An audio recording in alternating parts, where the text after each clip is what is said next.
Hey everybody, Dennis Tyrrell here. Thanks so much for joining me on this episode of Back to the Basics. As you can see, once again, I've got my lovely wife April here joining us tonight. And tonight is our third installment, 3 of 4 of the Relationship Revolution. So we want to just say, hey, thanks so much for joining us. And if you when you looked at the advertisement for tonight, the graphic that was made for tonight's broadcast, what we're going to be talking about is saving our relationships from external influences. And with that being said, what we're really going to do is we're going to just take and go over 3 steps that we can all take and implement into our lives to help mitigate some of the effects of external influences. So before we really get going, I just want to kind of preface this conversation tonight with while these tips, these 3 steps, and these tools, they apply to many different relationships in our lives. However, what we're really going to focus on tonight is in-laws, because in-laws, there's a difference. We can always kind of find a way to take and fudge or get out of going to something with a coworker or a friend or an acquaintance or something. But really, when it's family, man, that adds a whole nother layer of complexity. So we're going to take and address that tonight because in-laws and families that we marry into can end up being they can be a big source of blessing, or they can be one of our greatest curses. So again, thanks so much for joining us, my love. What would you like to? Thanks, Brenton.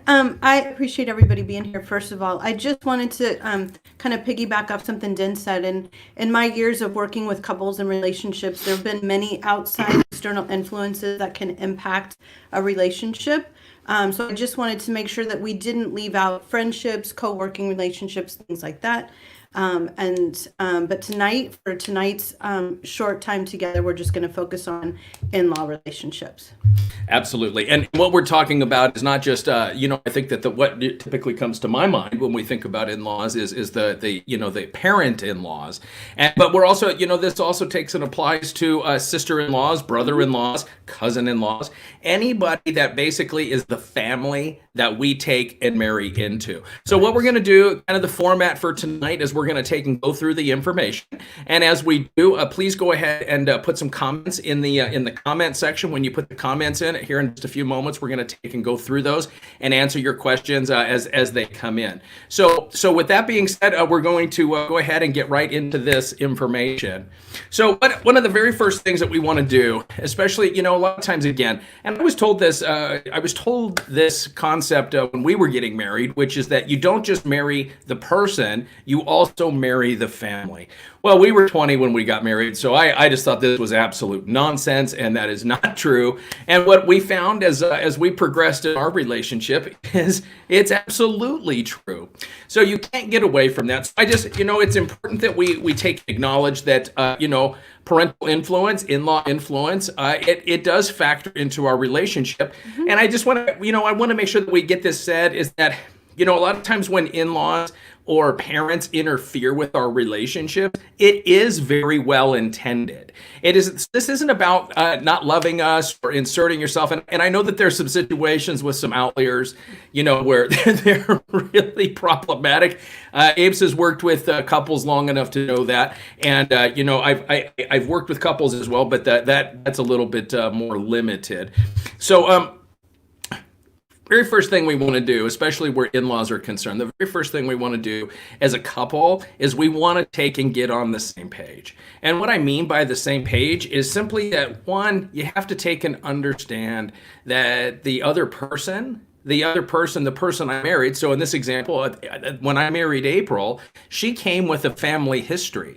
She came with baggage. She came with good stories. She came with bad stories. She came with everything from her life that was before me, and vice versa with her as well.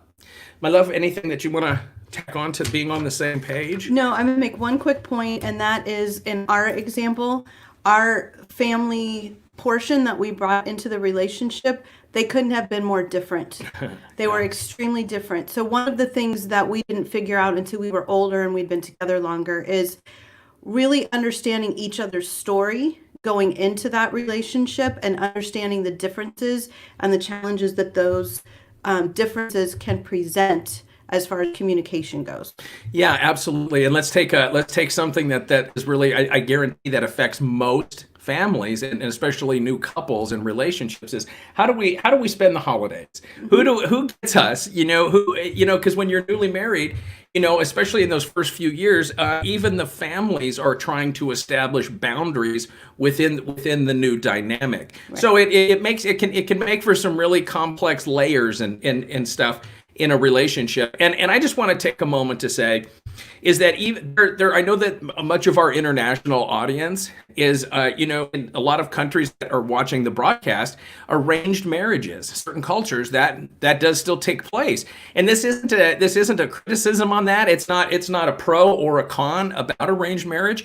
This is simply just acknowledging the fact that two spouses have to take and get on the same page where in-laws, parents, and external relationships are concerned. So regardless of how you got together, you're together now. So that's really where that's really where the context of this is. So if you're watching us from a place where, maybe your marriage was arranged, again, this isn't a pro or con about that. This is simply just to acknowledge that, like April and I, we love each other, and even though we picked each other, even though we chose each other, we still have the same challenges that we had to address as well. Mm-hmm. So again, our family, they do come at it from different perspectives. April is correct. My family and her family, definitely different sides of the track, as the phrase goes.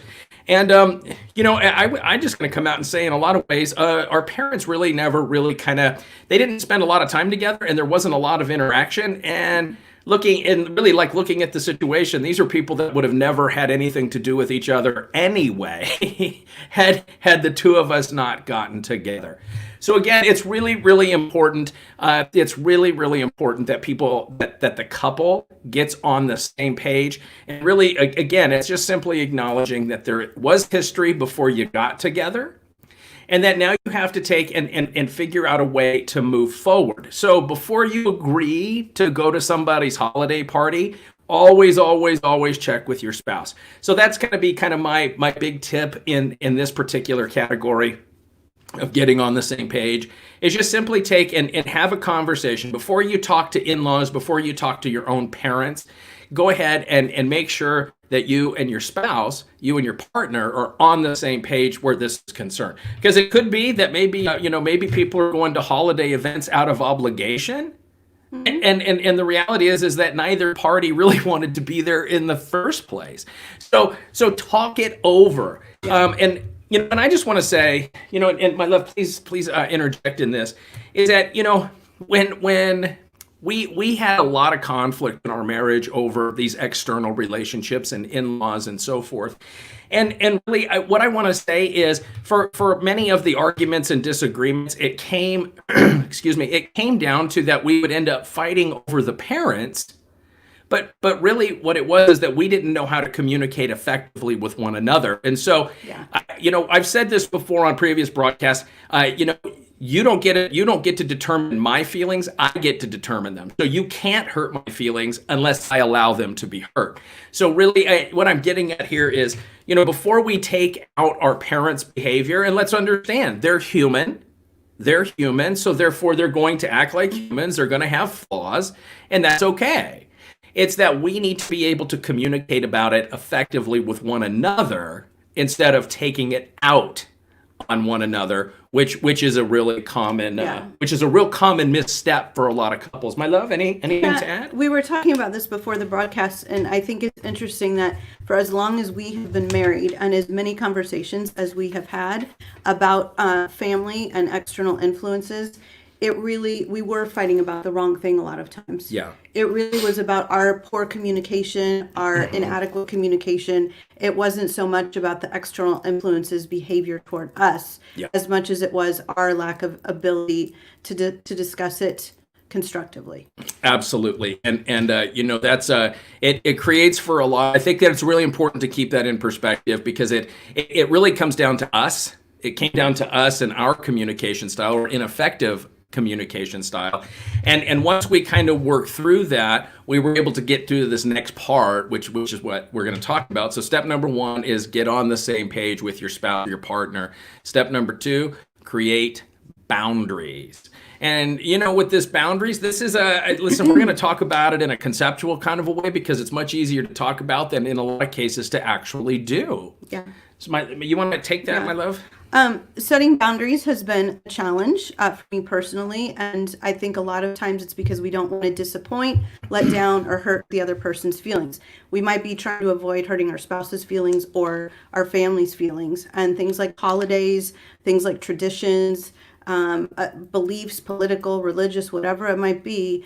Some of those arguments, disagreements come from a place of not being on the same page and not communicating with our partner when we're having some of these angsty feelings. And so we have to be confident enough to set those boundaries and to speak up and to remember that we owe that to our partner. Yeah, and I'm going to say, because I've been guilty of this, it's really easy to come across and go, well, you always defend your family. You always take their side. You never consider my side.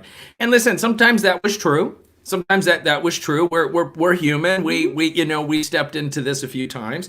And so, it's important to really just recognize that those boundaries, they apply to each other as well. And not just the external relationships, but they apply to us as well, in that we go back to what we talked about in our first Relationship Revolution episode, which is that setting these conversational boundaries, meaning that we have, and then of course we have rules of engagement if in case something does escalate. These are touchy subjects. These are very, very tricky subjects to navigate, because when you feel slighted, and I'll talk from my perspective, when you feel slighted, like you're being put second behind the other person's family, it gets really, really tough. And so, but the important part of this with the setting boundaries is that we make an agreement that we don't take it out on each other. The other thing I want to say where boundaries are concerned is that these are boundaries for us. So these are boundaries for us. And it's not about putting a boundary on somebody else. We don't get to make it. We don't get to create outcomes for other people. This is what we do together. This is what we've chosen to do together, and it really has absolutely nothing to do with the in-laws or the other parties, actually. Yeah. So those boundaries are really important, not just with the external relationships, but also with with each other. So the boundaries that I'm referring to are we can't blame each other for our family's bad behavior. We can't do that. We have to acknowledge that they do have a history before we got together, and that their family is important to them the same as my family is important to me, and so it's important that we just at least recognize this and acknowledge this.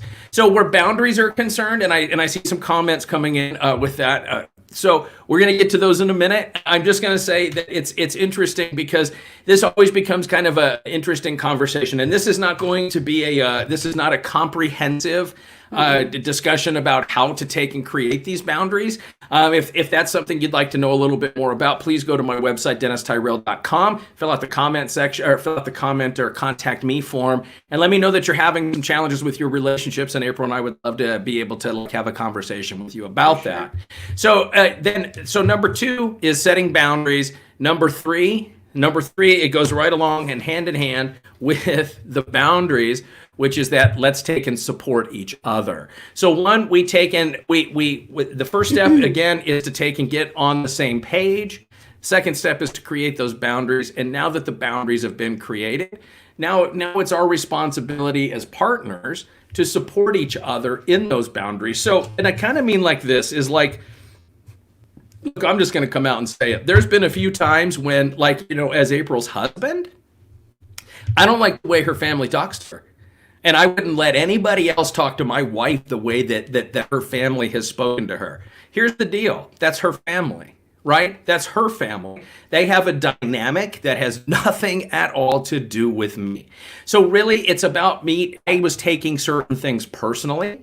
And then of course I didn't have a strong enough, I didn't have a strong enough communication skill set or even enough emotional intelligence to understand, the complexity of the relationship and dynamic there. So it's really easy to get sidetracked with the relationship and that sort of thing. I'm going to tell you, and I'm just going to speak to the guys on this one. Guys, don't step in. I mean, unless she wants you to take and fight her battles or handle her challenges, don't step in. Like, it really just muddies the waters. It creates conflict where it doesn't need to be there. You step in and correct me anytime I'm wrong, love. So I think it's very treacherous territory. I think you made a good point when you said that, we come from our family unit, we come from our family ecosystem, and we're used to that. Mm-hmm. It could be completely chaotic. It could be completely unhealthy to other people. But that's what we've known, and that's what we're comfortable with. So when this outside person is observing it or coming into that family dynamic, it may seem like way off the charts and that things that need to be fixed and changed and corrected. But we have to remember for each other that was their norm at one time. Yeah. And sometimes it still continues to be the norm, but we're working through those things. That's where the support comes. How can I support you through this when our family disappoints us, when our family hurts our feelings? That's where the support of the other person, I think, is so key and important. Absolutely. And again, this isn't to say that certain in-laws are bad or negative. No. It's not a pro or a con conversation.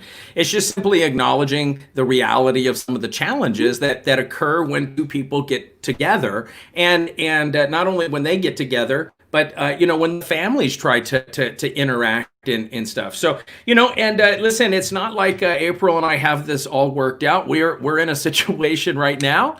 That we're very, very blessed, and we've been empty nesters for just right about 2 years.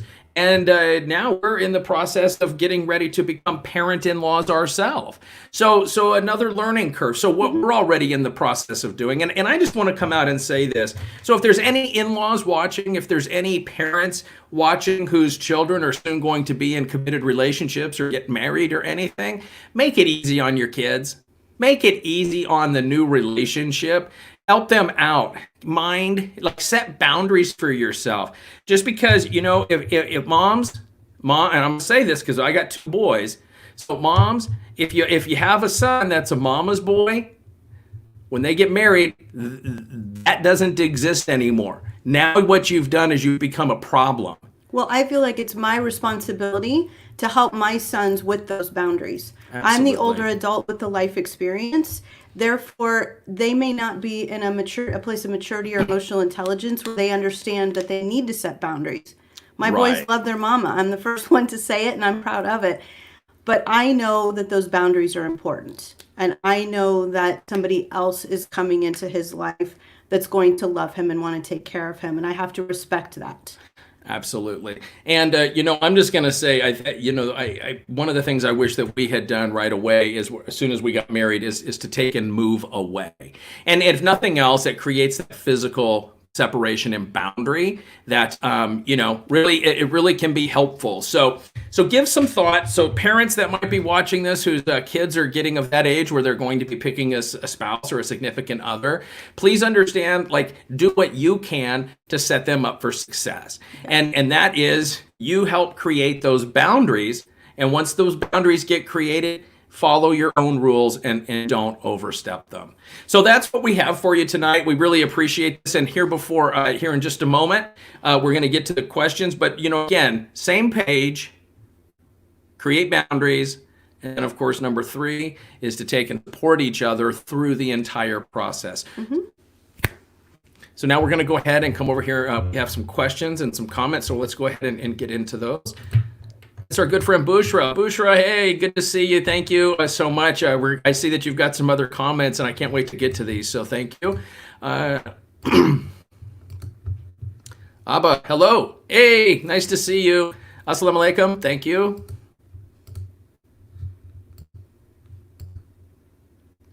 Let's see. Do you believe that marriage is relevant in modern entity? I believe you mean like kind of a modern society. Listen, here's my comment to that, and I'll let April answer this here in a moment on her own. Is it relevant? I don't know. I really don't know. My views on marriage have really changed. I absolutely love April. I would not pick anybody else. I still want to spend my life with her. Would I marry her again? Probably not. And that has nothing to do with April. That has to do with my belief in marriage. So, that's different for everybody. To me, it's more about my commitment between us, and I don't really understand why the government needs to be involved in that, other than it's just a convenient way to separate assets. And here in the U.S., our divorce rate is sky high. So, a little different than where I know some people are watching from tonight. So, Bushra, oh, good face, outstanding, thank you. That's a nice emoji. Boundaries are not always respected. No, you're absolutely correct. You're absolutely correct, and it's very challenging. And so Bushra, what I'm kind of getting at with this is these boundaries. I think what we're saying, and my love, you please interject as well, is that again, I said this before, is I don't get to take. All I can do is control me, and we get to take and set the boundaries for us. And if we say, hey, you know what, on Wednesday nights, there is no, like, we don't talk to anybody else. There's no external family. We don't participate in this. It's our night together, April and I's family time, or when we had our boys living at home with us. We don't take and break that. Instead of, and April's been very open about that she has a tendency towards people pleasing. Mm-hmm. And so, instead of saying, well, hey, my parents asked me this, let's go ahead and get together with them. We'll do our stuff separate.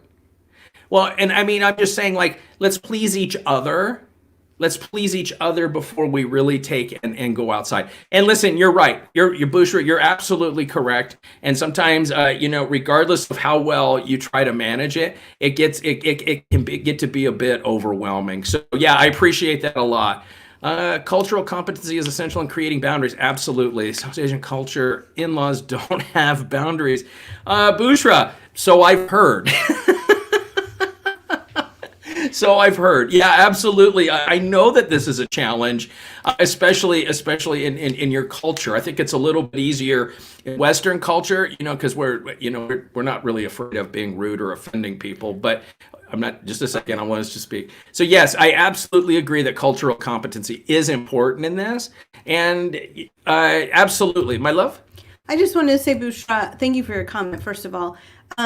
When societal norms make it difficult because the other people in the family aren't establishing or setting boundaries for themselves, this is supporting each other is so important.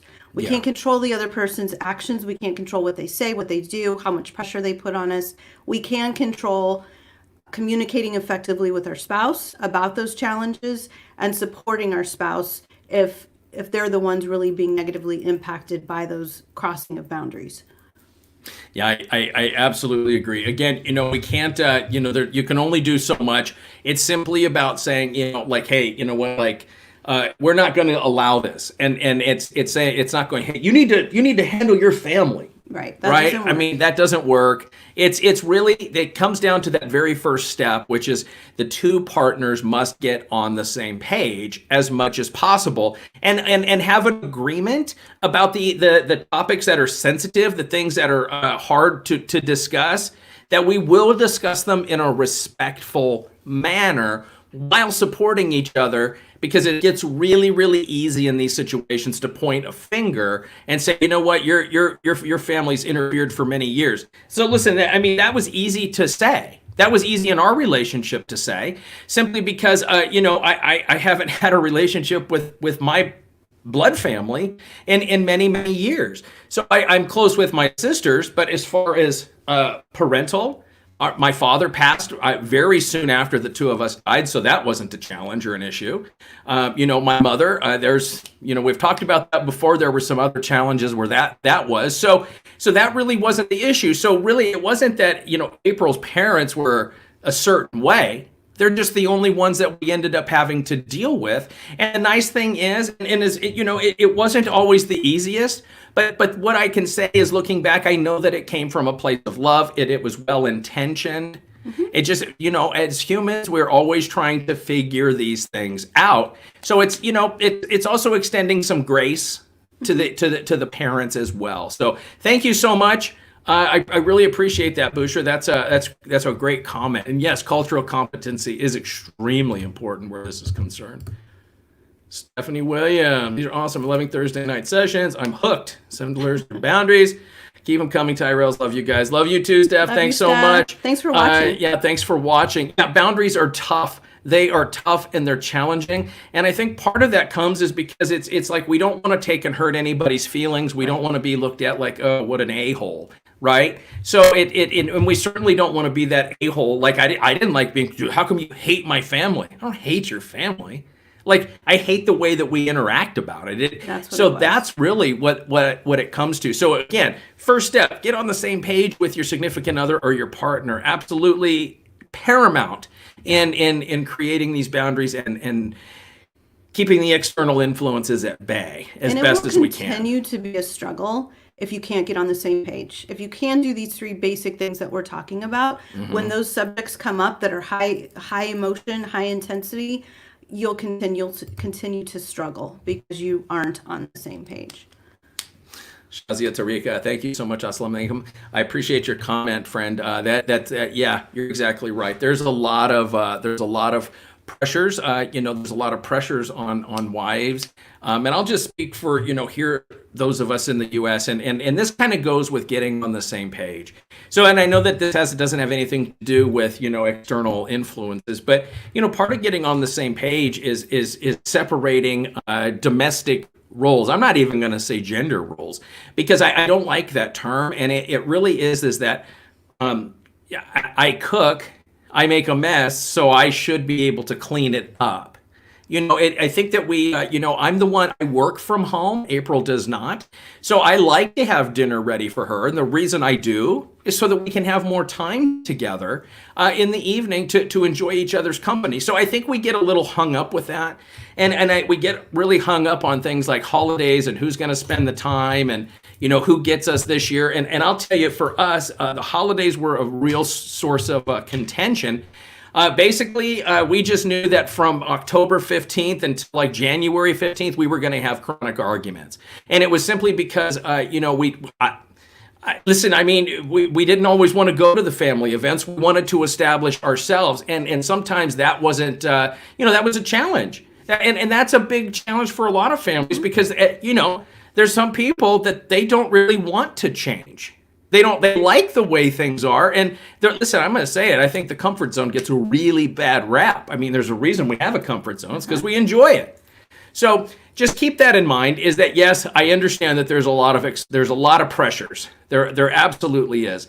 And I'll just say there's a lot of pressure on the guy, on the male, to take and make sure that they provide. So there is another side to that as well. Shazia, thank you so much, my friend. Let's see. One more is the man does not want to discuss. Yeah, listen. I mean, I'm assuming that you're in a relationship where you guys were arranged or semi-arranged or somehow your parents were involved with the courting process. I'm not totally sure. And there's versions of that here in the U.S. not as common as in other parts of the world, obviously. But that I don't really. That's a topic I'm still trying to learn. And it's simply that cultural awareness, because in our situation, that would be what we would consider a very big imbalance of power. And when you have an imbalance of power, all that happens is you create resentment. That's really, really it. So, yeah. Shazia, you're up against some unique challenges, friend, and we both of us are sending prayers and blessings your way to help navigate that. It's a very, very challenging situation, for sure.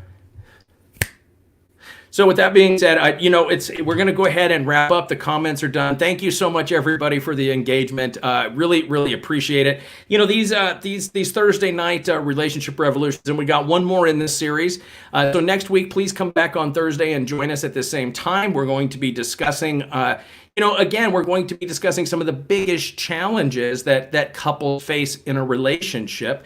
And we're going to break those down. And we're going to break them down. We're going to be authentic and transparent and talk to you about some of the things, because all of these things that we're talking about are things that we've struggled with as well. Yes. So again, this was not intended. This is kind of to give you some steps. Hopefully, you're able to implement them into your life and really, create that relationship revolution and get your relationship, on a really good foot with some healthy boundaries in place that you and your partner and significant other can take and really get on the same page with and support each other with. Yeah. So again, not comprehensive.